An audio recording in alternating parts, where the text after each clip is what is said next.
this. Perfect. So thoughts are right now, we're coming in with just like what are the solutions and what we can do for what's next. So we're talking about what are the things that we can, we just had a conversation about really knowing self from an individual level. It's about listening to the gut, knowing self, be kind to ourselves because of the trauma that we've experienced in our generations, in our lifetime. Know when to take a break, know our numbers, know where we are as far as our cholesterol, our health numbers. And the question that we're working with now is, well, what are the options for those, for us, or for those that have limited resources? So Alex, Michael, whoever wants to go first. Hey, Paul. Talk to some of the options there. Hey, Paul. So, can Justin, you guys hear me? Okay, yeah. So I have a quick question for the collective, because I feel as though everything that has been said thus far, there's numerous factors that go into it, and numerous factors that go into knowing yourself and like going to find out your numbers, let's call it. And I feel like one big factor is self-love. And I feel like a lot of things that were said is literally a physical manifestation of self-love. And if you don't have self-love, I feel as though our race, which seems to not have a lot of self-love within themselves,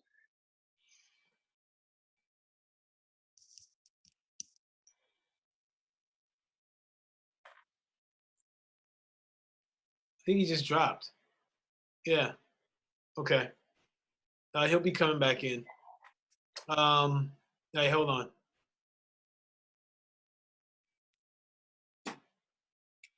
Justin. Huh. Okay. He'll come back in. So we so I think he was talking about self-love. Justin, can you hear us? Can you hear us now? All right. So Justin, when you get yourself ready, man, let's check back in with what you are, with your comment, your question. So Alex, Michael, while Justin's getting checked back on. Oh, can you hear us? Okay. Yeah. I don't know. Okay. Yeah, I'm not sure what happened. Okay. So you left off with self-love, like it's all physical manifestation of self-love. So I feel as though all of these things are getting your numbers and knowing yourself from the inside, knowing what to grow, knowing what's good for your body is a manifestation of self-love. And I feel like for some reason in our race, I mean, not for some reason, it's for obvious reasons, but there doesn't seem to be a lot of self-love. Instead, we seem to view the world from a victim perspective, like what was said earlier, instead of a survivor and wanting to better yourself. But would you agree that you would kind of have to love yourself from the inside out to project yourself to go and get those numbers, or to improve yourself mentally, physically, spiritually? I mean, personally, I agree with that, and you know, so short answer, yes. Do I agree with you? Yes. And at the same time, I recognize that people might still get to that place from a different perspective. I mean, like whether even, for example, what I mean by that is like whether they're thinking of it as self-love or not. If someone, you know, like, yeah, I got kids, I want to be around and see my kids, such and this and that, you know, they may not be thinking of it in those terms. And at the same time, the net result is the same. You want to be around for whatever. You have motivation to live, and to do whatever you can to do that. And so yeah, I mean, absolutely, I agree that self-love is critical. And also, I think to Alex's point earlier, compassion is also necessary, because at the same time, again, my individual experience absolutely agrees with you. In our collective experience, there is a lot of fear and trauma that goes way back, that some would say is inherited, some would say is a part of us. And I understand that many of us, for lack of a better word, get stuck there. I feel fortunate that that's not my experience. At the same time, I feel like it would be a disservice to myself and to everyone for me to be overly judgmental about how someone else or how I perceive someone else is feeling or thinking about something. What I can do is, and it sounds like what you know, even in sharing with us right now, I can certainly take the opportunity to, I can make any moment the opportunity to share my perspective and to maybe, you know, if I can help someone else along. And, you know, someone just sent me, for example, a text not too long ago that there was a hospital in my community that was giving free health screenings. And you know, I personally just had one, but I was able to pass that along to somebody else. So self-love is going to manifest a million different ways for one person, let alone, you know, 100,000, a million different people. But so fundamentally, absolutely, I feel like, as a spiritual person, we need more of that. We need it on every level. And honestly, there was I'm not going to try to do the quote exactly, but the system that we are in that oppresses us, that oppresses our mind, our spirit, oppresses our oppressor's mind also. It oppresses our oppressor's spirit also, and creates dysfunction. You know, the dysfunction is manifest in all of us, white or black, rich or poor. And I think that's sometimes a hard thing. When I'm on the receiving end of the oppression, it's hard to see that, and it's hard for me to empathize or have compassion. At the same time, as a human being, yeah, I mean, this system doesn't work for any of us. I mean, in the big picture, in terms of our human, our humanness, and something like this, like a flood, or the coronavirus, or an Ebola worldwide that doesn't discriminate, gives us the opportunity to maybe see things like that. So yeah, I mean, I'm not sure if that was a question that you were making or a point that you're making, but either way, you know, if we need it, yes, I agree that we need it. Is it necessary? Yes, I agree that it's necessary for us to have self-love on every level. Mm-hmm. Is it open for feedback, Paul? Oh, you're muted, Paul. Yeah, let's go ahead, bud. Yeah, I like what Justin brought up, and I think it goes back to fear, because what comes with trauma tends to be very often apathy. And I think among any oppressed community, but especially among African American people, we don't actually scare easily. You know, when you've gone through a lot of trauma, you have a high tolerance. So, you know, the thing like, oh, you have diabetes, oh, you have high blood pressure.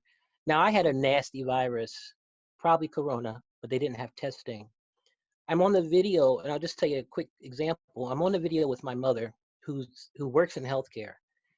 And she says, oh, Black people don't get this. We don't get the virus. And at that time, my eyes were bloodshot, but I was standing back to hide that from her. I said, Mom, you need to be careful with this thing. She says, she says, Black people don't get this. And she always teases me because my mother's probably, I don't know, 5-6 shades, darker complexion than I am. She says, maybe you have to worry, but I don't have to worry. I said, Mom, Black people get this. And I moved up close to the camera and I let her see my eyes. And she jumped back. She says, what's wrong with your eyes? I said, Mom, Black people get this. Do you understand? You need to be careful. And then she took it seriously.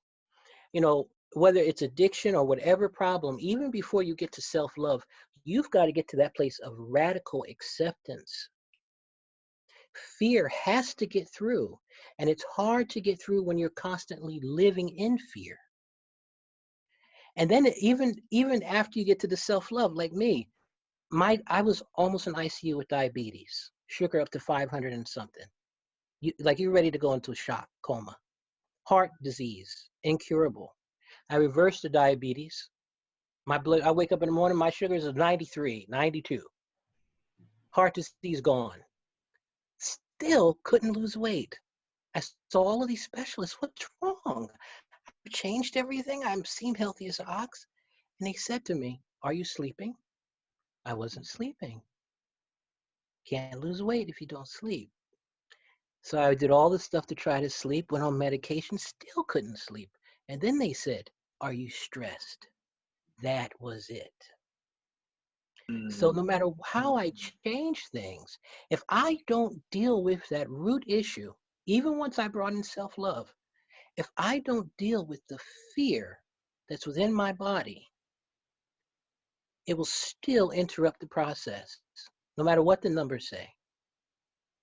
For So I sure. think that's the big piece. I'm sorry, I didn't mean to go on, but I No, think it's it's great. a, you know, it's more interdependent than one item. You know, at least that's my thought. People need to get frightened to get through this thing. And I So it's feel like almost like they take it serious then. Yeah, Yeah. yeah. I mean, and we're used to seeing people who look like us getting shot by cops. We're Right. used to not getting to keep going. So it's hard to get us to say, wait a minute, that stuff you're eating is going to cause you to lose your legs, your limbs, your arms, everything, Right. really. And that's the hard thing to get through, even Mhm. before the love piece, in my judgment. Thank you for that, Les. Thank you, brother. I just want to chime in. So you changed your diet, and that's what cured your heart disease and diabetes?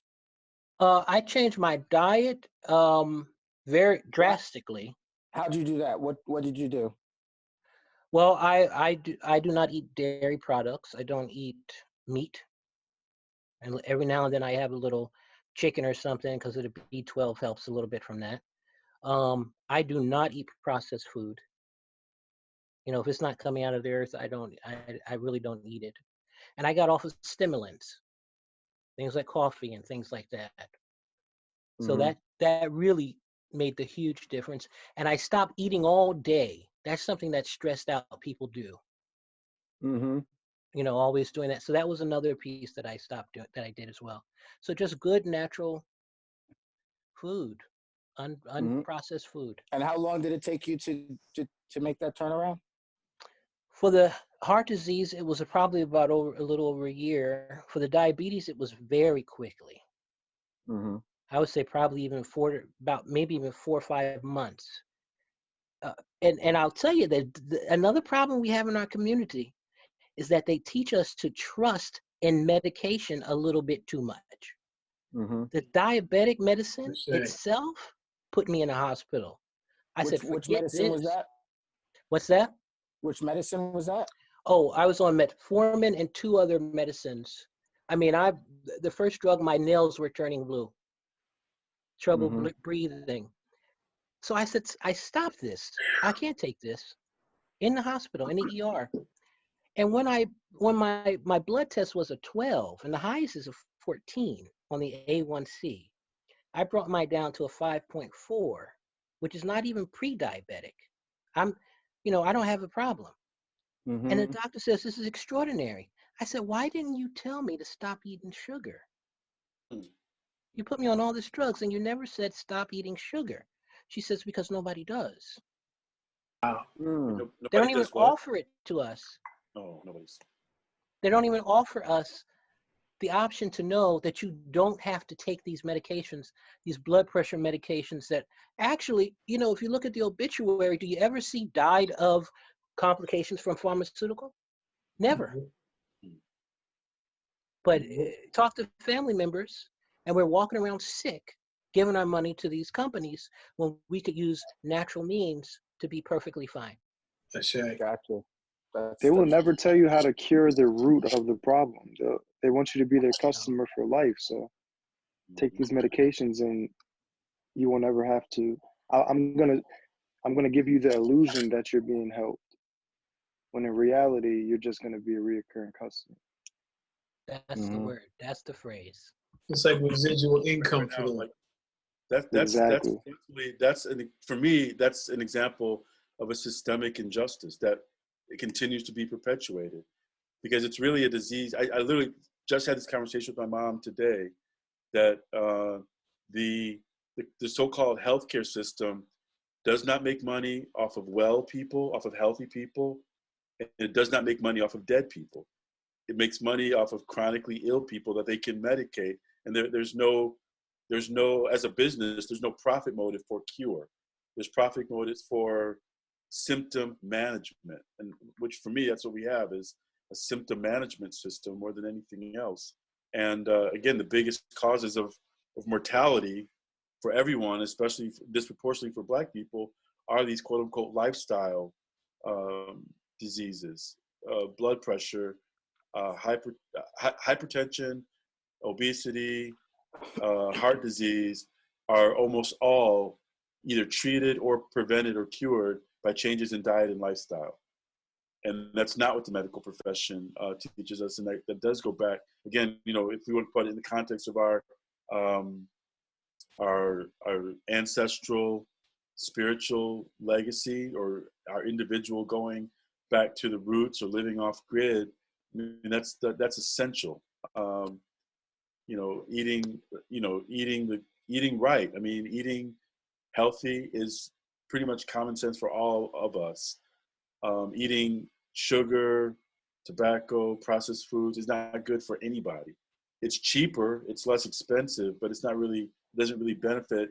The only people who it benefits in mass are the people who make and sell those kind of products. Right. But it's not for our health at all.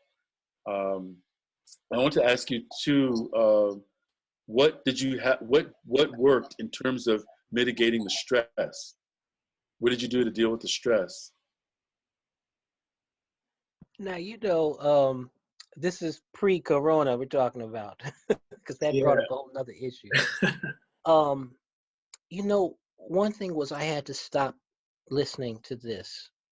And I didn't know that I didn't have to chase every single thought that comes into my mind. And I think that's another thing also, just from being trauma, you know, in this trauma space, in this oppressed place. You know, when I have problems, I think I have to deal with this problem. I have to deal with this fear right now. And learning how to, and you mentioned mindfulness, but just be still. You know, like, you know, I grew up in church. People say, give it to God. God will provide. And, you know, you hear it said, but it has to be put into action. And so that was a big thing for me with that. Also, moving the body. And I think the biggest thing was playing. You know, getting down and say, you Playing. know, You it's said time playing, to like with your play. kids? Yes. Okay. Play. It's not all about money. It's not all about getting. It's not all about fighting. Gotta play. So I think those were the big things for me, which I haven't implemented well since the corona thing has come. Why is this different for you? For me, because I think for my family right now, you know, I can secure things. I'm 2.5 hours away from my mother, who's in New Jersey. And that's a wound too, I think, for me. I don't want to speak for everybody. Is my mother. You know, don't mess with my mama. And that, not being able to help my mother, support my mother. Because, you know, growing up, it's like, you know, you're a Black man. One day you're going to help your mother out. That's what it's about. And to be in a position where I cannot support her. I can't support my aunts. I can't support tribe. It's a very unfamiliar trauma that I have not seen how to process or even to deal with that. Not being able to be there for your moms and your aunts, the people who were making the sweet potatoes and who were taking care of you, for them to be on their own. That's hard. I think that's the stress. For sure. Thank you, Les, for sharing that, man. I want to start, because we have about a little less than 30 minutes left. So we're talking here about self. We talked about the self-love and how that can manifest outside of ourselves. And we talked about the lifestyle changes, taking out sugar, and how coming back to natural remedies, coming back to the natural wisdom of the things that are from the earth that can help us. So, you know, to the chefs, Alex and Michael, that's part of your background as well. can you give us some things that we can add that you would suggest adding to our diet?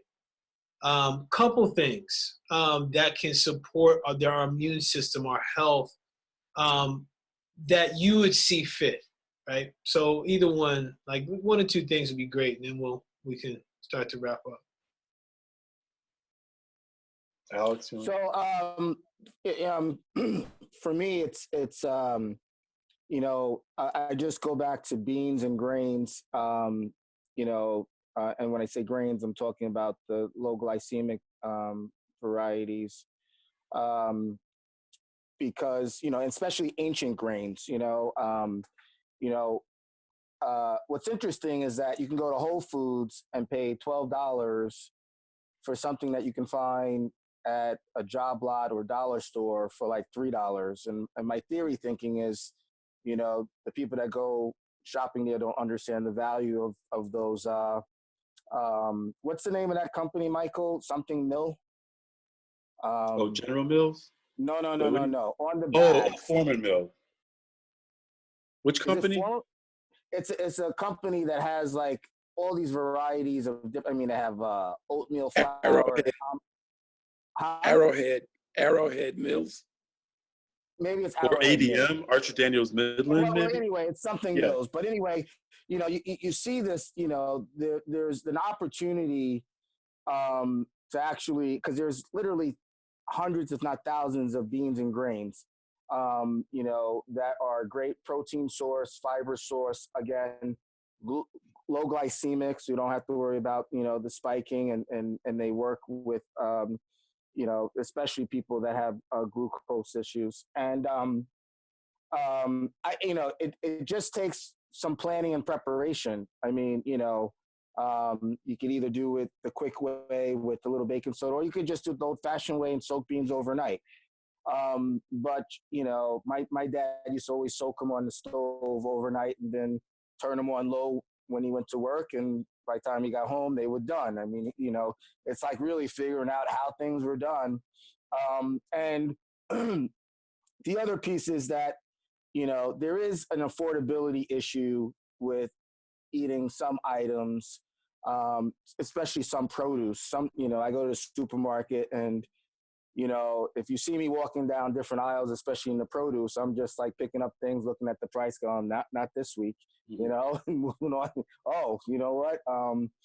Cauliflower's on sale, so, I actually last week bought, a couple of heads of cauliflower, and I'm going to make a cauliflower soup, and I'm going to make a mashed cauliflower, like, a mashed potato, some extra virgin olive oil. And, but, that stuff, I just threw it in the freezer, because I knew that, making soup and making, something mashed, it basically, your freezer is your friend. I mean, if you do have a freezer, even if it's small, you get the 2-quart Chinese containers, and it's amazing what you can stock up in there, and label and stuff like that. So, my family's like literally 2 weeks out, because I pretty much during the day I'll make something and I'll freeze it, and then few days later, I'll slack it out, and that's what we'll have. And so the other thing is, Michael can speak about what you can grow indoors.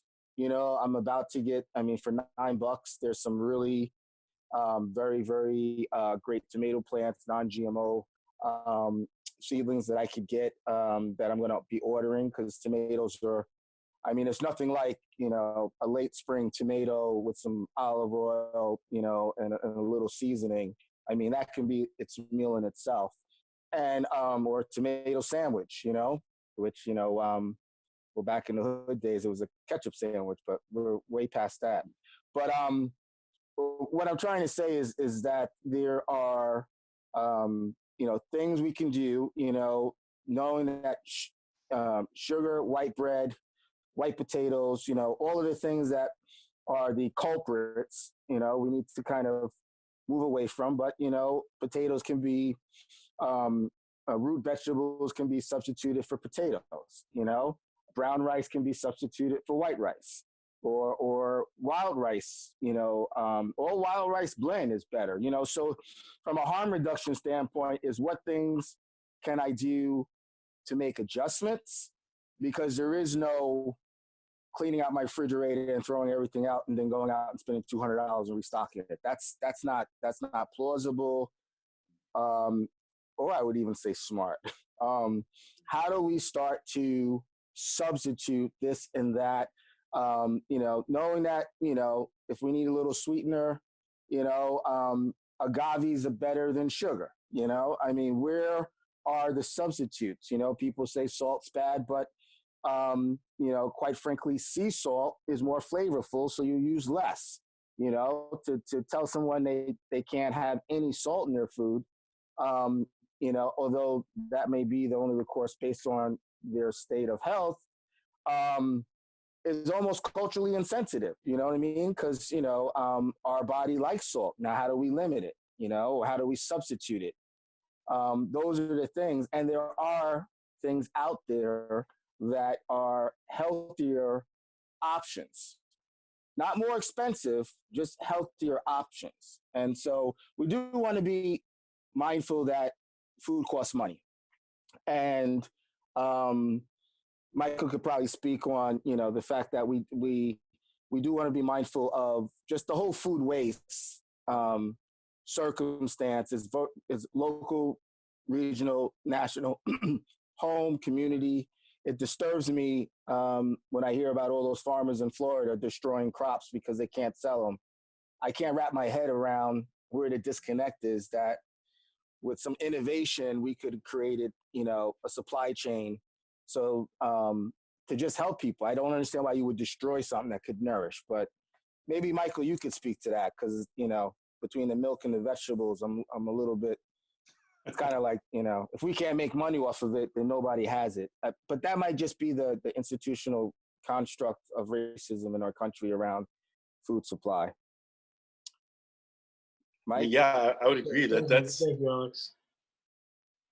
those things exist. I mean, I live in a city where there are vacant lots, vacant buildings everywhere, and there are homeless people on the street. I mean, the system is not set up, unfortunately, to take care of everyone. It never was, and it isn't now, right? I mean, so what opportunities are there, for us to do that? And I think they are based in our individual and collective organization, because there is no supply chain to give food away for free. There just isn't. Other than like the food banks, I guess, and even that is still focused on the commodity processed. There's no fresh vegetables in food banks, really. You're getting canned, boxed, preserved foods, which again is better than nothing, but that's still not necessarily the best for our long-term health. And we have to, find those systems. I mean, farming is a business. Farming is a entrepreneurial pursuit with a lot of risk and a lot of uncertainty for the farmer. And for community-supported agriculture, for example, is an institution, is a mechanism for communities to advance the farmer with money and resources that then come back to the community in the form of affordable, healthy food. And that's there are certainly examples of how that works. But community-supported agriculture, CSA, is definitely something that every community has one that we can participate in. But also, I think that in terms of food and diet, I mean, there's, again, everybody's situation is going to be a little bit different, and the food is a part of it. Like Les was saying earlier, you can be eating right, maybe even exercising, but if you're not sleeping right, that plays a factor. Or you can do like in Paris or other cities where they're eating butter and drinking wine every day, but they're walking 5 miles a day. You know what I mean? We can't just isolate. We have to look at we are holistic beings, and our intentionality about our existence is fundamental and key. And to put it in Justin's term of self-love, I mean, I've got to understand how I am loving myself. I gotta eat. If I'm eating right, and this is one of my personal things. It's easy for me to stay up all night, from 9 o'clock till 6 in the morning, you know, 5 days a week. I can just easily do that if I'm working on something or even watching Netflix, whatever. I can do that, but I know that that's not healthy for me, bottom line. And so I have to just curb that. Sometimes it's like about putting a hard brake on. You know, when I cook, I do like butter. Honestly, I use olive oil and all that stuff too, but there's some things, nothing is going to beat butter. You know what I mean? So I use the butter. But I also walk 4 miles a day, at least 4 days a week, you know, and all that. And my numbers are still good. So that's working for me right now. And so again, you know, dairy, I don't know, especially for Black people, dairy helps to build mucus. I mean, you know, each of us, you know, we have to find out where we are with that, how that works for us. Processed white sugar, I don't know that that's good for anybody. I don't know that anyone, there's no healthy amount of it. I personally substitute honey for that. I use honey, ginger, as far as immunity. And again, I'm not a nutritionist. I'm not giving like that kind of advice, but I can say for myself, I use honey, ginger, cinnamon, and lemon, and garlic a lot. Okay. You know, in cooking, sometimes if I feel sick, I might just, you know, do the whole lemon, honey, you know, eat a piece of raw garlic, you know, just that has been known to help clear out, you know, blood, lungs, things like that. I do the ginger tea. That old school goodness. Yeah, I mean, that's but drink a lot of water, get a lot of rest. Yeah, man. Yeah. But there were some plants, like what would be some starter veggies that you would recommend people people could start off? Huh? Spinach, okay. Beans, and greens, collard greens. I mean, the stuff that you know, it's funny. Yeah, again, I'm a first generation Northerner, and so like soul food gets a bad rap nowadays.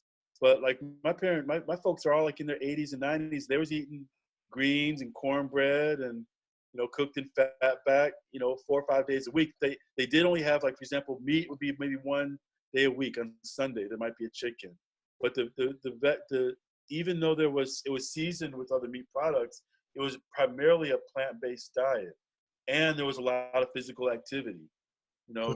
So again, I mean, I think people consult their doctors, nutritionists, whomever, but I guess I'm saying that we have to look at our diet as part of our whole picture. It's not the only thing, you know.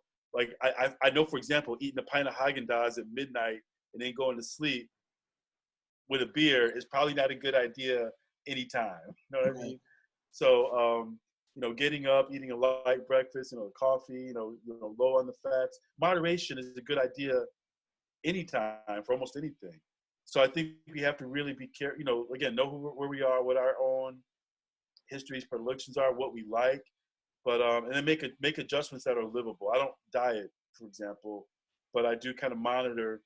I try to stay away from white sugar. Like Alex was saying with the grains, whole grains are good. You know, for almost, I've never heard anybody say anything bad about whole grains.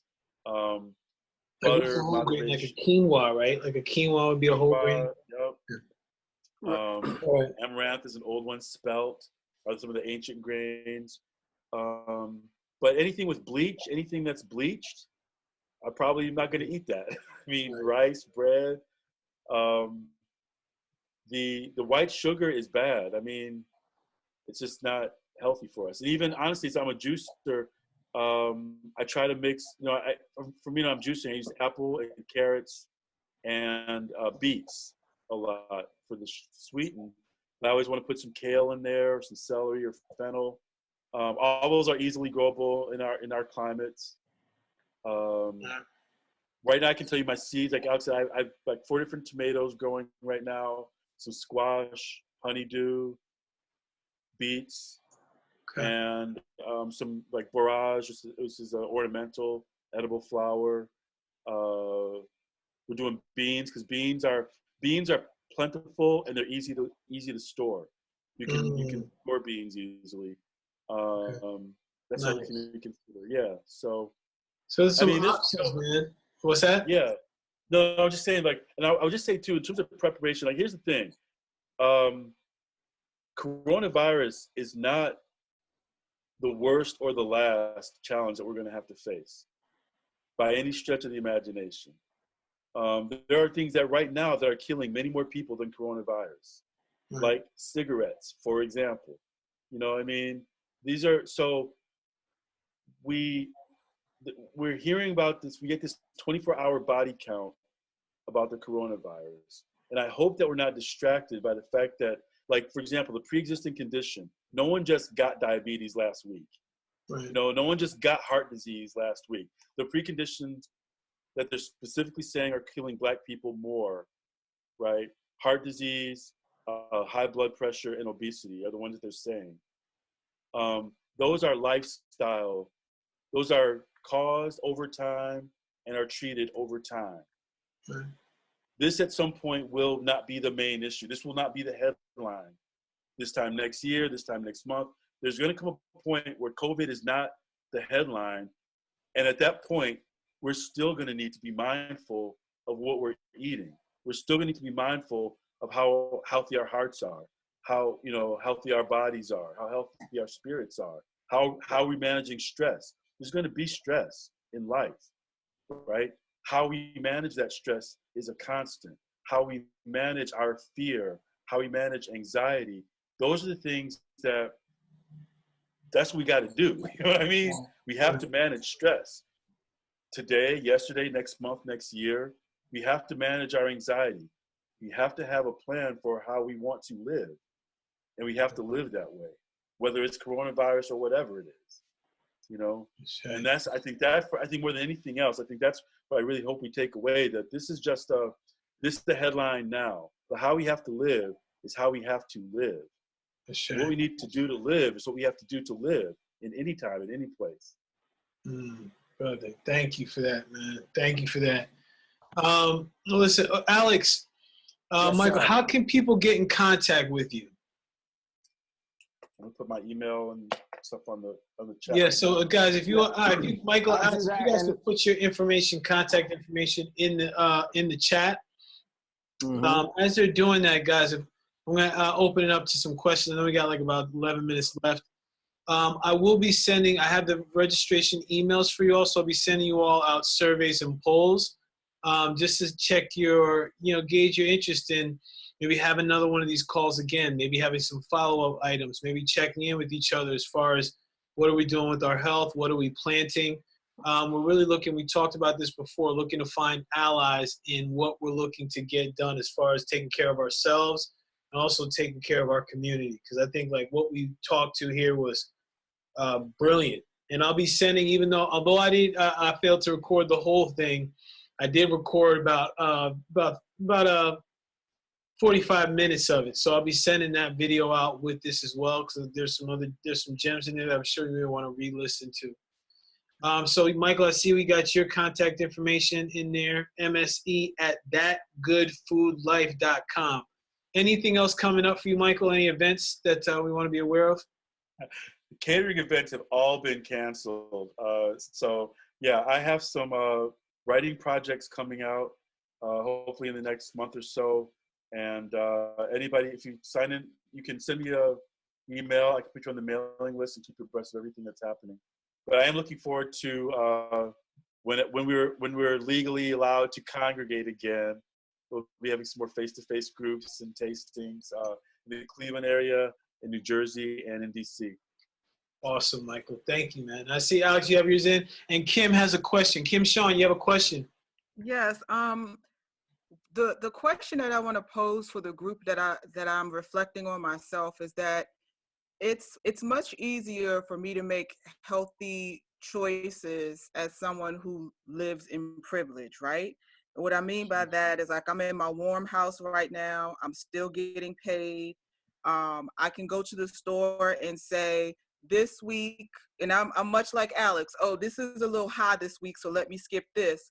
But it doesn't prevent me from saying I'm going to get something organic that may be a little pricier. It doesn't prevent me from going to shop weekly maybe while I am, at home.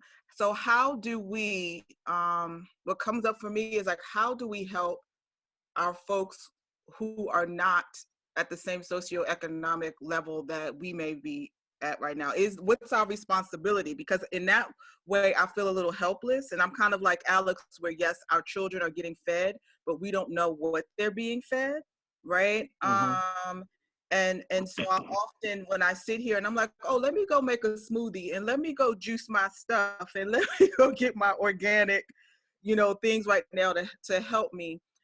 I get torn sometimes between, and this is from a spiritual lens, speaking of vibration and energy, is right now my responsibility to help keep the vibration high by eating well, so that there's some kind of balance right now while we're struggling energetically, right? Because a lot of this is energy.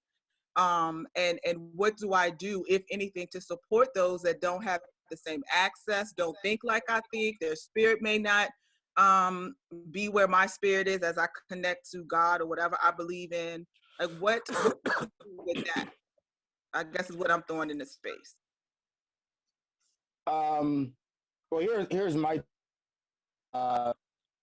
you know, this is a really good opportunity right now for people um, to consider eating something that they ordinarily wouldn't consider eating. And I'll use my son as an example. I mean, he's 4 years old. He turns 5 in October.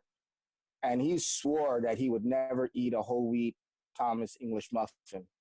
And just last week, I mean, after asking for, peanut butter and jelly sandwich, I said, all we got is whole wheat Thomas English muffins. I know that you don't. He was like, well, I'll give it a try. Hey, I'll give it a shot. And, I use that as an example because even with, people I do have access to, neighbors, when I make something like a jerk 3-bean salad, I'll make a little extra or, package some up and give it to a couple of neighbors, and you'd be surprised that, well, ordinarily they might say, I'm not really into beans, but now everyone's into, all options are on the table in terms of trying something new right now, it appears. And so, I'm a strong believer that sometimes you have to sneak health into the community. And, that's beyond just suggesting to someone that they should be eating something, but, kind of provide the opportunity for them to actually, make it part of their meal or a side or, give it to them to eat with their family. And we did a program in Brooklyn for children that parents were incarcerated. And, one of the states, I brought in chefs and culinary students. I do pretty good program work around that. And it was a mindful eating, beloved community event. But one of the things that we did is just show them how to make a chopped salad. I mean, on sale ahead of Iceberg, you could probably get for $1.99, $1.29. Again, and, in terms of, salad dressings, I mean, it's not the most nutritious thing in the world, but you can get, from the dollar store salad dressing. And for the younger kids, we just showed them how to rip salad. And for the older, 12 to 14, we taped 2 pizza wheels like you would find at the 99-cent store that they use in country clubs, and show them how to chop it up. And we threw Cheerios and, cranberries. And I said, there's no rules, Triscuits. It was really an odd experience to me because I met 8 or 9-year-old young Black and brown boys and girls that never had salad before, and had no idea that making a salad could be fun. This stigma of salad is it's healthy and it's horrible and only white people eat it. And so, there are ways to kind of start, taking this opportunity to reshape the narrative of what, what's possible, starting with the familiar.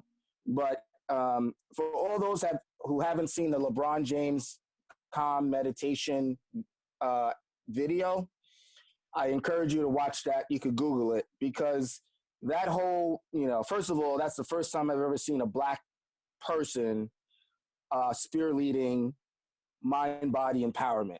So, you know, I don't know how much he's getting paid for it, anything like that, but to me, that was inspiring.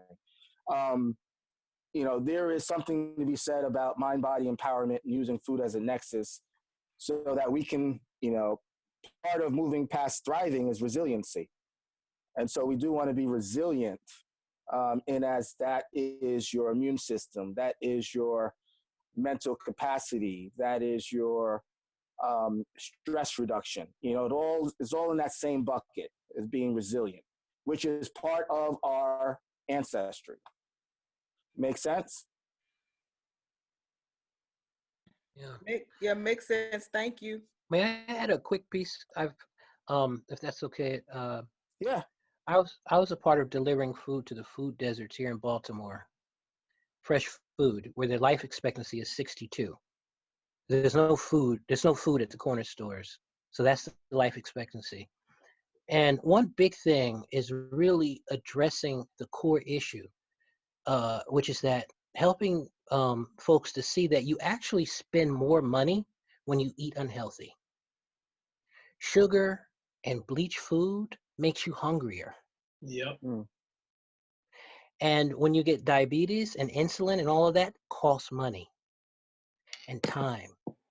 So bringing that point to bear, if you wake up in the morning and spend a little bit of money on hemp seed, salad, flaxseed, who's going to be eating? You're full. You're satisfied.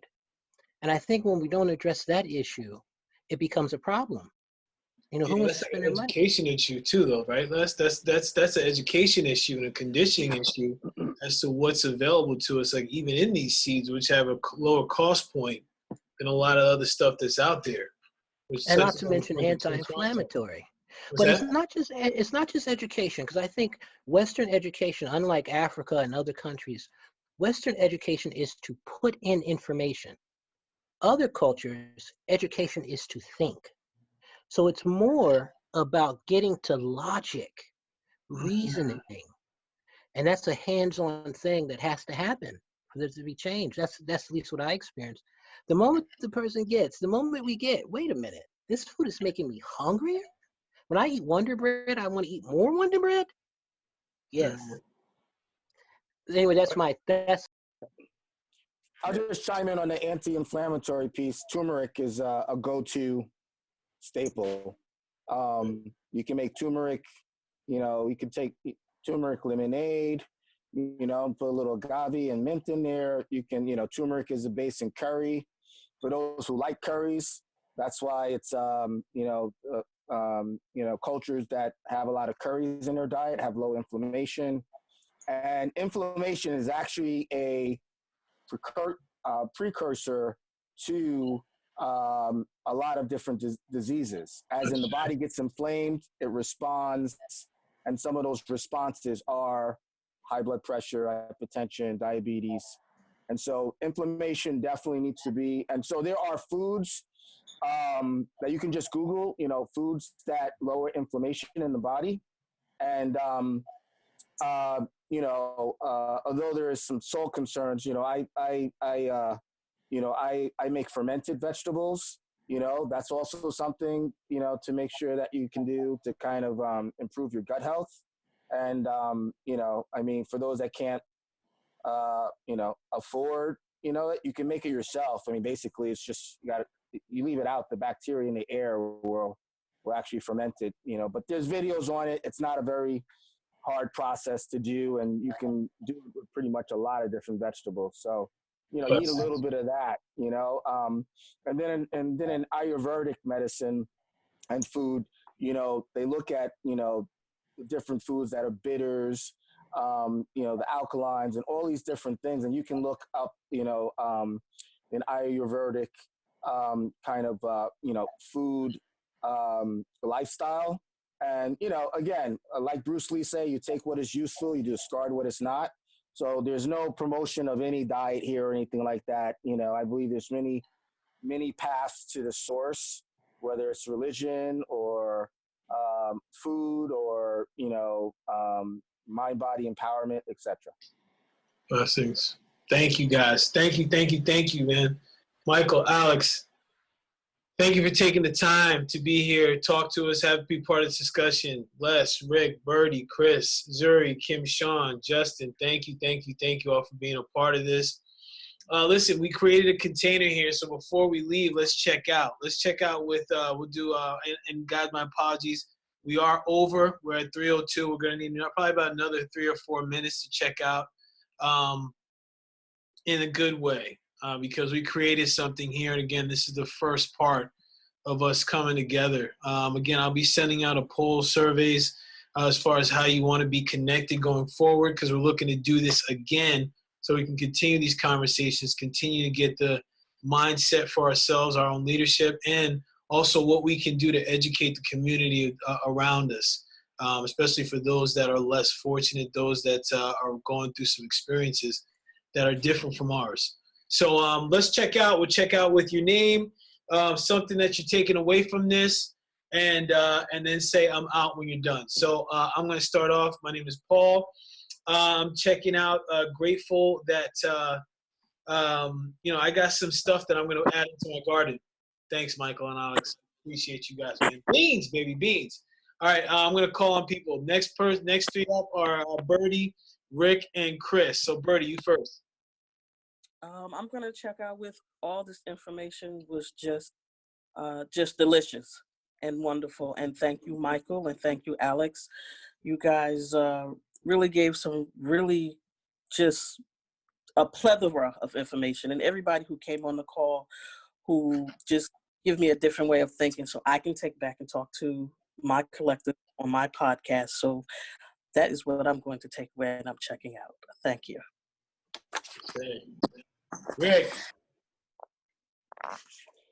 Rick Pack, I'm checking out with gratitude as I think about how this call gives an example of people of color that are engaged with what often I think is not widely communicated in the mainstream regarding healthy eating. And I love this idea that Les said, high glycemic foods make people hungrier. Just that simple idea, spreading it out would be powerful. I'm out. Shay, thanks for being here. Zuri. Hey, so I'm taking from this conversation, well, one, just being able to speak with other Black people who think similar as I grew up in an area where it's like, don't know nobody like wildlife or the outdoors, or and so just really great being able to connect, but also just the information that was shared here and just having like just being encouraged to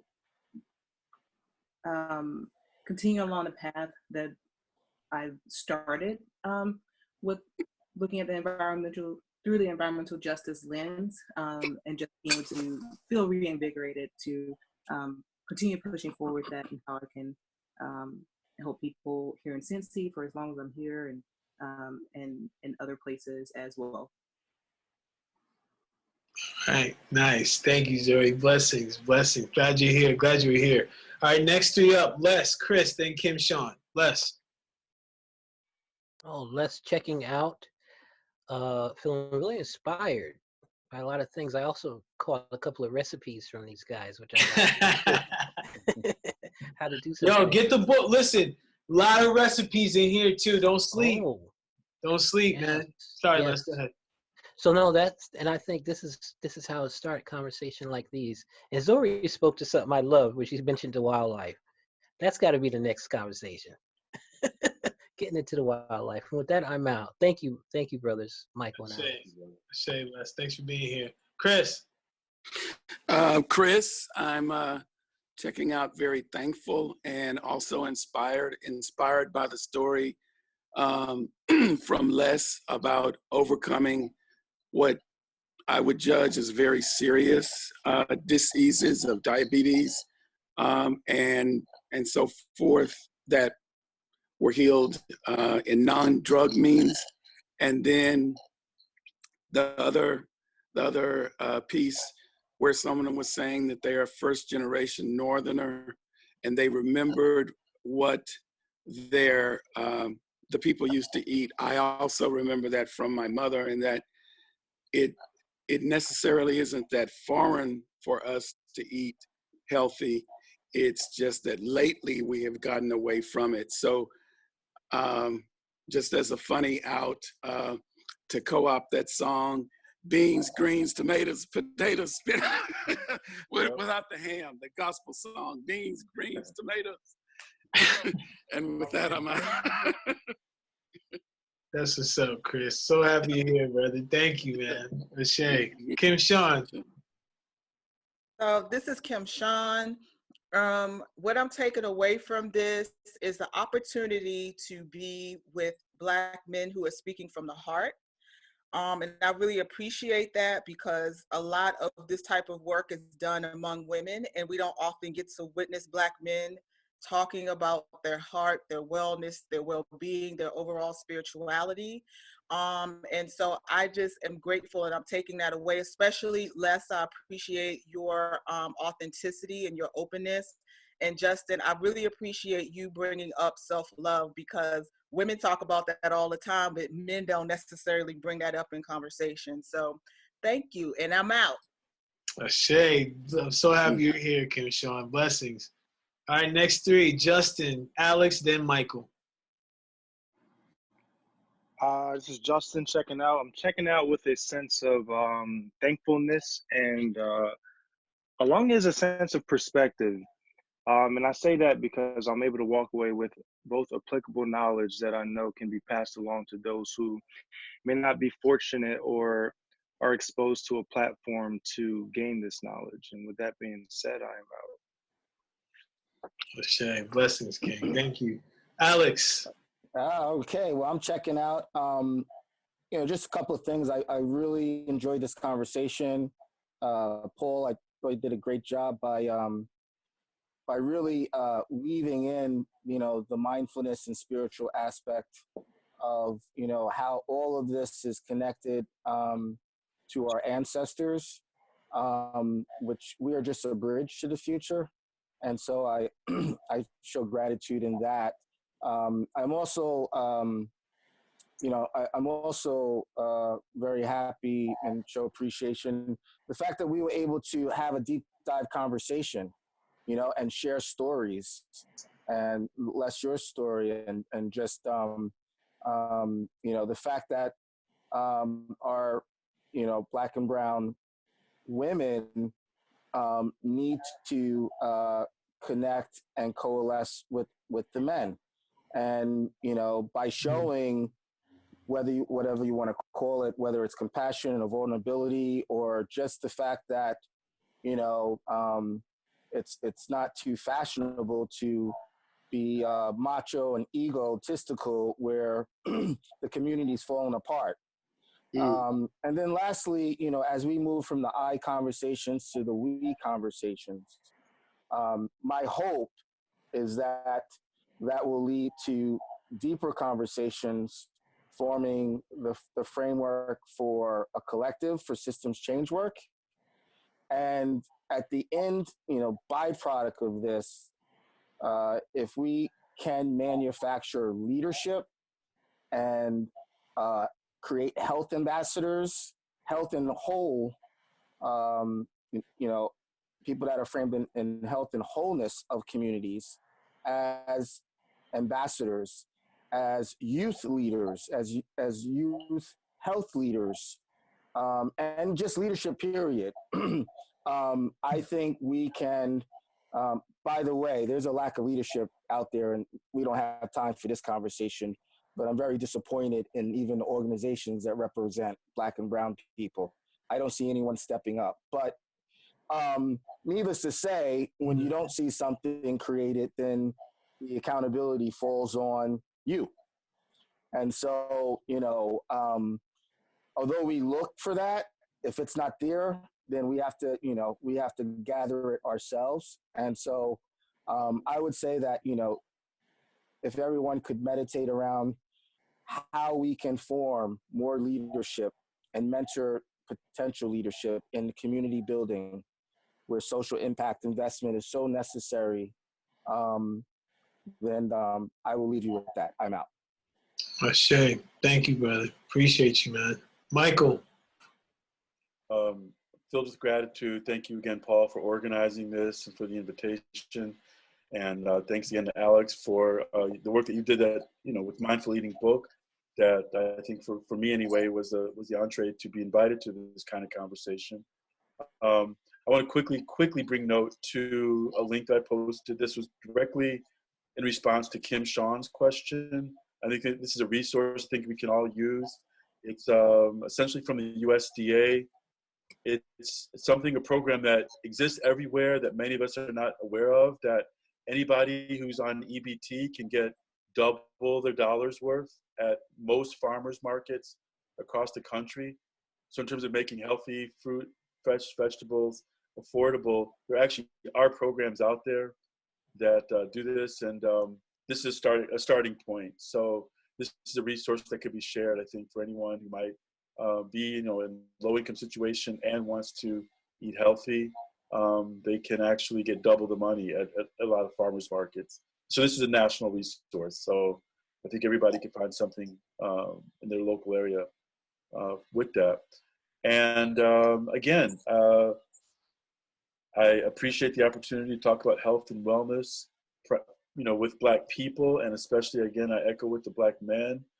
Brothers, I really feel it's incumbent upon us to be the leadership in our families, in our communities, and in the nation and beyond.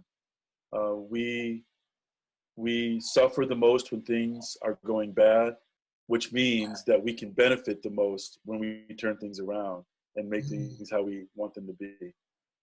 And with that, again, I'm thankful for the opportunity, and I hope that we can all continue to stay in touch, and personally and professionally, and start to make the change that we want to see in the world. Ashe. Ashe. Thank you all. Stay tuned. Be on the lookout for the poll and the survey. It's going to be a way for us to stay connected and when we're going to plan for this next, because as you mentioned, Alex, let's talk about leadership. There's stuff that we can talk about where we continue to make ourselves better, and also our collective and our communities. So thank you all for being here. Thank you for the extra time as well. I appreciate you all. Keep doing what you do out in the world, man, making it a better place. Ashe, aho, amen. Thank you to all the ancestors and other energies that came in. Blessings. Blessings. Okay. Blessings. Thank you, guys. Alrighty. Goodbye.